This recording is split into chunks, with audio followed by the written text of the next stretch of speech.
Donc, nous allons aborder le chapitre de la valeur fiscale. La valeur fiscale est aussi appelée valeur première destination.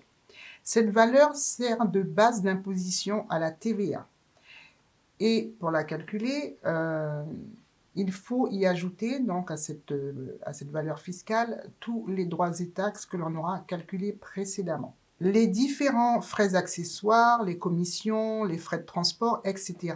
donc aussi y seront ajoutés de manière à pouvoir obtenir notre valeur première destination, qui sera donc la base sur laquelle on va calculer les 20% de TVA qui seront dus donc pour mettre la marchandise à la consommation. Le premier lieu de destination, c'est le lieu le lieu mentionné sur la lettre de voiture ou tout autre document de transport. Autrement dit, si par exemple sur mon connaissement maritime pour de la marchandise arrivant à Marseille, sur le connaissement maritime est mentionné Lyon, on va estimer que ce sera le premier lieu de destination et on l'utilisera donc pour calculer la valeur de première destination. Si le lieu a été désigné a été le port de Marseille, on considérera donc que c'est le lieu de rupture, du premier point de rupture de transport, et on va donc considérer Marseille comme étant le lieu de première destination. Donc, on calculera la valeur en douane donc en fonction de ces deux éléments, ou Marseille ou Lyon. Quand le premier lieu de destination est un autre État membre, donc on va bien entendu répartir tous les frais entre ces différents États. Donc, les frais de chargement, de déchargement, les frais de transport seront répartis en fonction des États dans lesquels il va arriver et éventuellement aussi traverser. Et bien entendu aussi en fonction des distances parcourues par la marchandise.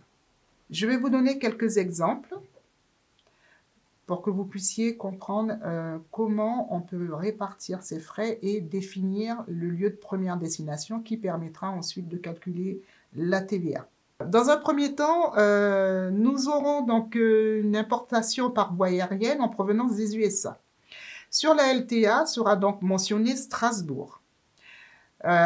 Strasbourg, la marchandise malgré tout arrive à Orly et sera camionnée jusqu'à Strasbourg. On va donc considérer que le premier lieu de destination sera Strasbourg. Donc j'ai un deuxième exemple que je pourrais...